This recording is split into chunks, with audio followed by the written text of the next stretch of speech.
বসুন্ধরা আবাসিক এলাকায় প্রাইভেট ইউনিভার্সিটির শিক্ষার্থীদের উপর হামলার অভিযোগ করেছেন জাতীয় নাগরিক পার্টির মুখ্য সংগঠক সার্জিস আলম। ছাত্রদল নেতা আহমেদ শাকিল ও তার সমর্থকদের দায়ী করছেন তিনি। ফেসবুক স্ট্যাটাসে সার্জিস লিখেছেন, বুধবার ইফতারের পর প্রাইভেট ইউনিভার্সিটির শিক্ষার্থীদের সঙ্গে আলোচনা শেষে ফিরছিলেন তারা।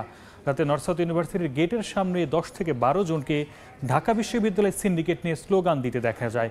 এর মধ্যে ছাত্রদলের কেন্দ্রীয় নেতা আহমেদ শাকিল ছিল। তাদের কথা শুনতে গেলে ইচ্ছাকৃতভাবে গালিগালাজ করতে থাকে। বিব্রত পরিস্থিতি সৃষ্টির উদ্দেশ্য বুঝতে পেরে দুপক্ষকে চলে যেতে বলেন। সার্জিস জানান, তিনি চলে যাওয়ার পর শাকিলের নেতৃত্বে সন্ত্রাসীরা প্রাইভেট ইউনিভার্সিটির শিক্ষার্থীদের উপর ধারালো অস্ত্র নিয়ে হামলা করে। এতে কয়েকজন আহত হয়েছেন। শাকিল সহ জড়িতদের দ্রুত আইনের আওতায় আনার দাবি জানিয়েছেন তিনি। ছাত্রদলের কেউ সন্ত্রাসীদের মতো আচরণ করলে তার পরিণতি ছাত্রলীগের মতো হতে বেশি দিন লাগবে না জানিয়ে সময় থাকতে শিক্ষা নেয়ার আহ্বান জানান সার্জিস।